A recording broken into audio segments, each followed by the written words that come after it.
ciwaanku maanta waxa weeyaan waa salaama naas dheer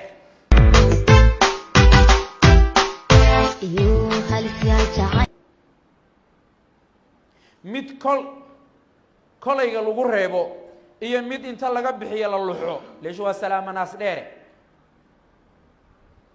waa qashid إذا حتى أوكيا لأكتيد قيمة كمالها وحكى لسكنا فدو مركا لك الله إذا جبر أهان أوكيا له أيو ناس كيدو قيمة الله هاي وحان كوكينا يا واحد عقلي أو كسينا يا أتوقع هذا كفت عقلي أي فهم كسو هذا لما حيسيو أي فهم كعروين كاللغو قدو مركا تكتو مرايدة مبيلة للجليو أي فهم كوكو لو ميلود بميل لقى دقا قصنا ده هوس تعالى إنه كجرو إيه إنه استاركا قيب كلا أو عروة الدحدة إذا أو قفلان أو أمني جيد وأدقي هاي إنه كجرو إيه إنه لو يراد فديسو حرون كلا أو نجفوجين بالغاء قدر بيا محا أنت الله سمعي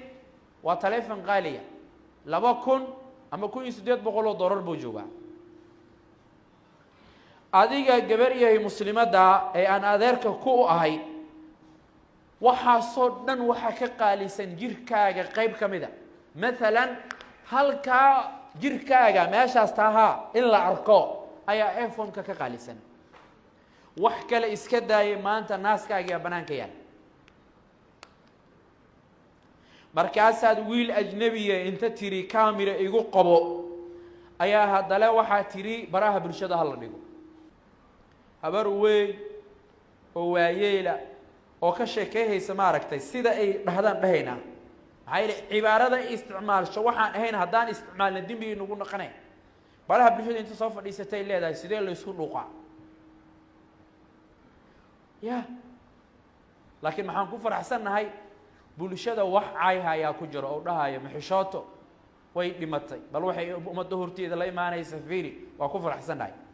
laakiin yaa badan waxa dhaaya cashirada noo soo badiya badan horana waan iigu sheegay dadka baraha bulshada hogaamiya inta xumaha la soo jaharto inta taageersanaa ka badan wili ma aragto qof xumaan ka shaqeynayo oo falowgii laga laabto ma jiri